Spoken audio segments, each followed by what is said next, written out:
자, 여러분들은 정말 하락이 끝났다라고 생각하실까요?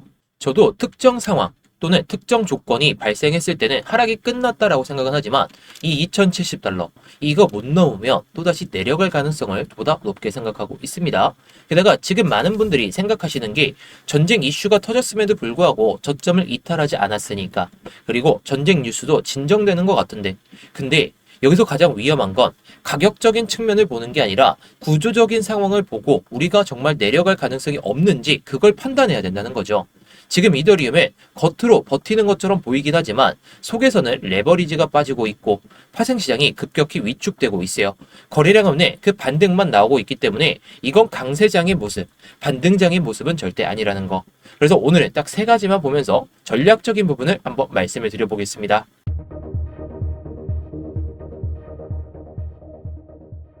네, 안녕하세요. 10년차 코인 트레이더 이무혁입니다. 자, 일단 이더리움의 4시간봉 구조를 봤을 때 지금 상황이 어떤가요? 팩트만 보고 말씀을 드려보겠습니다. 지금 이게 채널 하락, 이 고점 추세를 연결한 채널선이죠. 이 선 밑에서 지금은 가격이 유지가 되고 있어요. 게다가 거래량이 안 나오는 그런 반등이 나왔죠. 가장 중요한 게 저는 거래량이라고 생각합니다. 왜냐하면 강한 반등 또는 상승을 만들기 위해서는 이전 매물을 뺏으면서 이 거래량이 붙어야 되는데, 물론 이때보다 거래량이 많이 나온 건 맞지만 뭐 추세를 바꿀 만한 거래량이냐라고 했을 때 그거는 정답지가 아니다라고 생각합니다. 대부분 거래량 없이 나오는 상승은 이 V자 반등으로 끝나는 경우가 많기 때문이죠. 그리고 지금 위치는 이 고점 추세를 연결한 이 추세선 밑에서 유지가 되고 있습니다. 결국 또다시 이 상단을 넘지 못하는 양봉이 안 나온다면 이거 명백히 하락 추세로 우리가 받아들일 수가 있겠죠. 그래서 지금 자리에서 무조건 롱을 잡는 건 상단 돌파를 뭐 보고 대응하는 게 아니라 그냥 예측, 우리가 확신을 갖고 롱을 들어가는 것이기 때문에 이런 롱 장세에서는 우리가 차라리 또 눌림목 매수를 하는 게 좋다라고 생각합니다. 그래서 지금 예측이 아니라 확인을 해야 되기 때문에 이런 거를 말씀을 드릴 거예요. 자, 대신 본격적으로 좀 시작하기 전에 좋아요 한 번씩 눌러주시면서 시작해 보도록 하겠습니다. 자, 일단 차트를 보면서 시나리오를 말씀을 드리기 전에요. 이더리움의 오픈 인터레스트 바이 익스체인지 미결제 약정의 급감이라는 데이터입니다. 자, 이더리움이 수량 기준으로 7.79M에서 5.8M, 이 2M 가까운 포지션이 사라졌어요. 특히 바이낸스에서만 2M 가까이가 사라지게 되었죠. 이게 무슨 뜻이냐면요, 시장 참여자들이 공격적으로 베팅하고 있지 않다, 이런 뜻입니다. 그리고 가격을 반영한 명목 OI는 더 심각해요. 바이낸스 기준으로는 12.6 빌리언에서 4.1 빌리언까지. 이건 단순한 조정이 아니라 광범위한 디레버리징이죠. 지금 시장에 막 롱이 쌓인다, 숏이 쌓인다, 이런 구조는 절대 아니고 레버리지가 빠지는 구간입니다. 이게 왜 중요할까요? 강한 상승이 나오려면 파생시장에 에너지가 쌓여야 돼요. 근데 지금은 에너지가 빠지고 있죠. 이건 상승 준비가 아니라 리스크를 어떻게 우리가 줄일지 그 국면이라는 겁니다. 게다가 우리가 흔히 알고 있듯이 파생시장이 현물시장을 이끈다, 그건 또 아니긴 하거든요. 현물시장이 정말 강하게 올라타야 그나마 파생시장에서도 매수세가 붙으면서 올라가는 경우가 상당히 많습니다. 근데 지금은 아까도 말씀드렸지만 현물 거래량도 떨어졌죠. 근데 또다시 선물, 이 파생시장에서도 거래량이 떨어지고 있어요. 그렇다는 건 뭘 의미할까요? 시장에서 상당히 에너지가 많이 빠져 있는 상황이라는 겁니다. 에너지가 빠져 있다라고 치면 뭐 전쟁 이슈가 정말 끝나고 뭐 종전이 되고 뭐 미국이 철수한다, 이런 얘기가 나온다면 뭐 현물 시장에서 또는 선물 시장에서도 돈이 많이 들어오겠죠. 근데 지금 그것도 아닙니다. 자, 게다가 뭐 추가적인 내용을 말씀을 드리면 ETF에 대한 변수도 상당히 크죠. 기대와 현실이 너무나도 달라요. 자, 이더리움 ETF 기대감, 뉴스는 많이 나오고 상당히 긍정적인 내용도 많이 나왔습니다. 물론 그거는 몇 달 전 얘기긴 하죠. 문제는 기대감과 실제 자금 유입은 다르다는 거예요. 비트코인 ETF 초반처럼 지속적인 순유입이 들어오면서 구조가 바뀌어야 되는데 지금은 파생시장에 대한 그 디레버리징, 거래량은 또 감소하고 있고 미결제 약정 또한 축소가 되고 있죠. 이 상황에서 ETF 기대감만으로 이 추세를 무조건적으로 바꾼다? 일봉 추세가 하락 이후에 반등 보여줬다가 유지하다가 올라갔다가 내려가는 지금 그 상황이죠. 그 상황에서 기관들 그리고 투자자산 운용사 뭐 이런 사람들이 지금 곧바로 매수하기보다는 이런 추세가 만들어질 때 들어간다는 거예요. 예를 들어서 설명을 드리면 이런 구조에서 들어가거나 또는 이런 구조 또는 올라오기 직전에 이런 상황에서 들어가다 보니까 이런 저점에서 막 이더리움의 순유입, ETF 순유입이 들어오냐라고 했을 때 지금은 그렇지 않죠. 순유출만 계속해서 이어지고 있습니다. 자, 결국 이더리움이 끌어올리는 게 뭐 ETF 자금이다. 뭐 어떻게 보면 제가 봤을 때는 한 50%, 뭐 현물 매수와 파생시장 상품도 50%, 뭐 이외의 것들도 뭐 생각을 해볼 수가 있겠지만 결국에 ETF 유입이 쌓여야 의미가 있습니다. 뉴스만으로는 가격을 오랫동안 지속성을 보여주면서 올리는 건 상당히 어렵기 때문에 ETF 자금에 대한 순유출도 계속해서 우리가 생각을 해볼 필요가 있을 것 같습니다. 자, 그래서 단기적인 시나리오를 말씀을 드리기 전에 하나 좀 말씀을 드리면서 넘어가 보도록 할게요. 자, 지금 반등이 나오고 뭐 내려갔다가 올라왔다가 반복은 할 텐데 지금 시장에서 흥분할 때인가요? 뭐 내려간다면 우리가 숏을 잡고 올라간다면 롱을 잡고 이건 맞지만 시장 전체적으로 거래량이 부재하고 그 다음에 언제 매도를 할지 그것만 생각하는 사람들도 있고 그리고 하락 채널도 유지가 되고 있는데 반등이 나와도 구조가 유지되고 있지 않은 상황에서 영상을 보고 제가 무조건 여기에서 롱이에요, 숏이에요 하는 순간 여기서 구조가 바뀌게 된다면 뭐 갑자기 좋은 뉴스가 나오거나 정말 나쁜 뉴스가 나온다면 그 구조적인 상황이 바뀌는 것인데 이런 것들을 실시간으로 좀 대응해야 된다는 거죠. 자, 제가 실시간 OI, 뭐 ETF 자금 흐름, 그리고 구간별로 우리가 어떻게 대응을 해야 되는지 이걸 이탈했을 때는 어떻게 대응하고 올라갔을 때는 어떻게 대응하고 대신에 그 타점들을 제가 이렇게 말씀을 드리고 있는 겁니다. 중요한 건 이거죠. 영상은 여러분들이 정말 관점만 보시고 대응을 하는 거고 뭐 실시간 대응이 필요하신 분들은 이 스터디랑 입증하시면 좋겠죠. 자, 뭐 이 스터디방 필요하신 분들은 영상 설명란이나 고정 댓글에 있는 링크 클릭하셔서 입장하시면 됩니다. 성격 급하신 분들은 클릭하셔서 입장하시면 좋겠죠. 자, 그래서 가능한 세 가지 시나리오를 말씀해 드릴게요. 근데 확률은 막 동일하진 않아요. 중요한 건 어디까지 열려 있고 어디까지 또 막혀 있는지 어디를 돌파하면 롱으로 봐야 될지 그런 걸 말씀해 드릴 겁니다. 자, 분명히 지금 어제보다는 가격이 반등이 많이 나온 건 맞아요. 근데 거래량을 봤을 때 뭐 이런 상황 또는 뭐 추가적인 뭐 이런 상황보다는 나오기가 힘들긴 하지만 이때 거래량이 나왔죠. 매수 볼륨이 쌓이면서 올라갔어요. 근데 매수 볼륨이 엄청나게 쌓이면서 올라갔나요? 게다가 거래량 자체도 늘어나지 않았죠. 이 물량 소화를 아직 못했습니다. 이게 핵심이죠.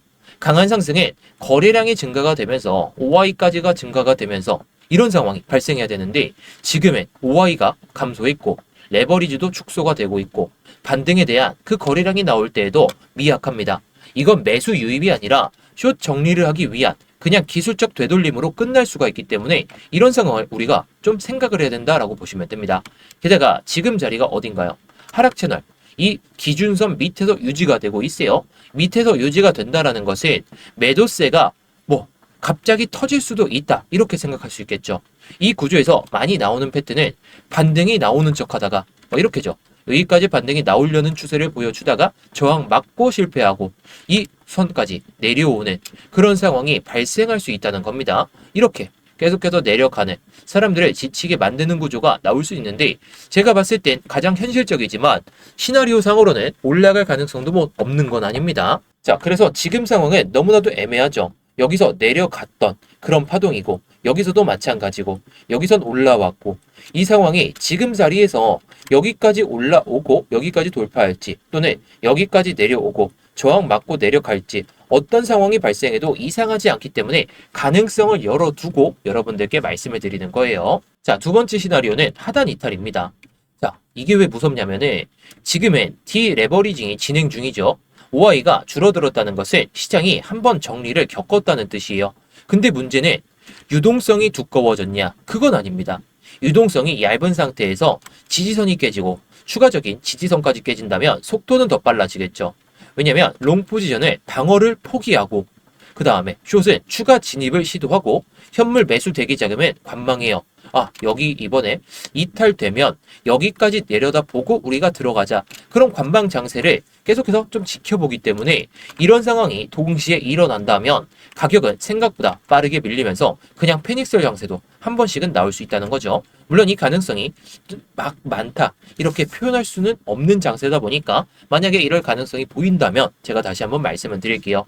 자, 특히 하단 이탈 그리고 거래량 증가까지 같이 나오면 이건 단순 조정이 아니라 단기 가속 구간에 진입하고 그리고 전쟁 이슈가 악화가 될 가능성도 높아 보입니다. 그래서 이 구간에서는 4시간봉만 보고 대응하기에는 늦기 때문에 분봉 구조를 보면서 대응하는 게 상당히 중요하겠죠. 그래서 저는 하단 이탈을 가장 경계해야 된다라고 보시면 될 것 같습니다. 자, 마지막으로는 쇼트 스퀴즈가 나올 수도 있어요.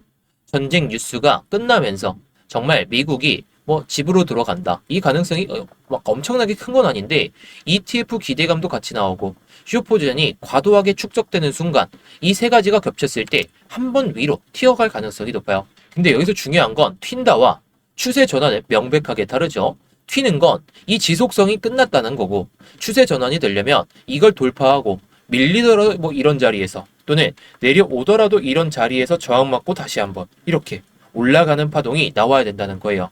상단 돌파, 해당 구간 돌파 전까지는 그 반등이 이런 추세 안에서의 반등이 될지 이 추세 안에서의 반등이 될지가 딱 결정이 되는 구간이 지금 시점이다라고 보시면 되겠죠. 근데 이런 흐름이 나와도 많은 사람들이 좀 실수하는 게 짧은 급등, 이번에 여기까지 올라갔으니까 무조건 여기 찍을 거야.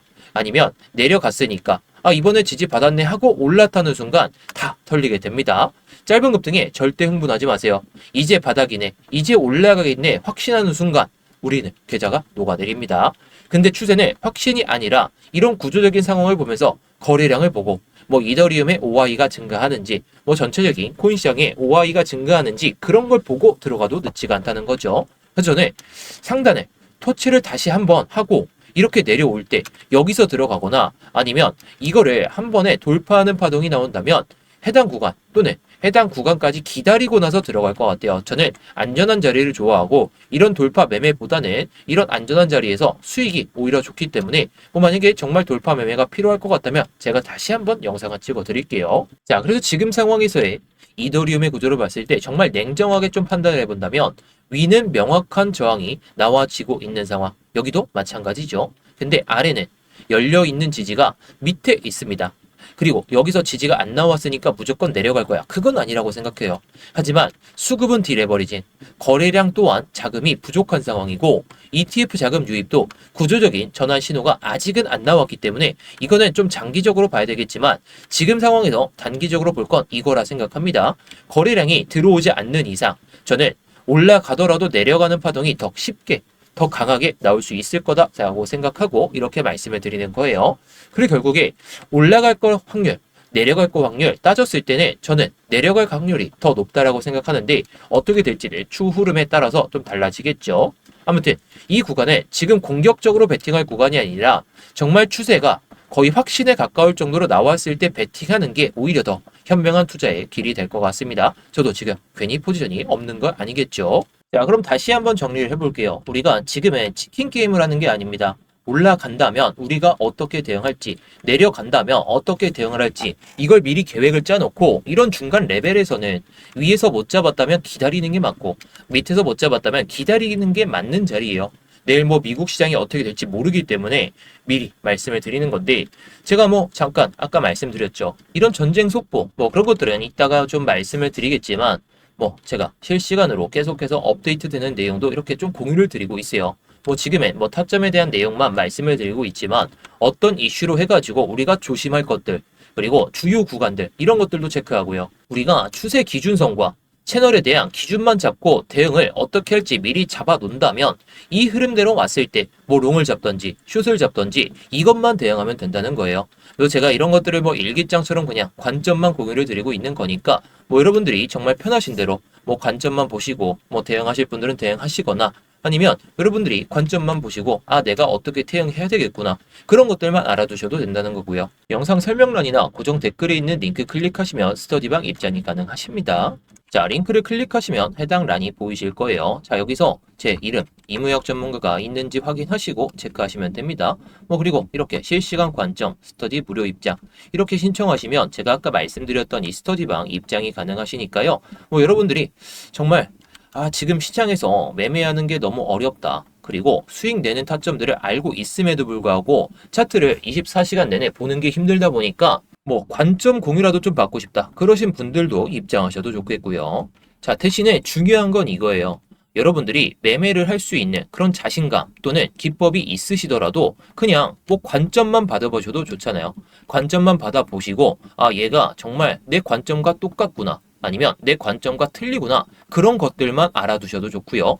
게다가 이건 리딩방이 아니고 그리고 돈 내고 들어오셔라. 매수 매도 강요하는 것도 아니고 그냥 관점만 공유받으셔도 좋아요. 그냥 제가 단지 실시간으로 일기장처럼 써드리는 그런 방이니까 들어오시는 것도 그렇고 나가시는 것도 그렇고 여러분들의 선택입니다. 자, 대신에 그 선택에 대한 결과값은 제가 꼭 보여드리겠습니다.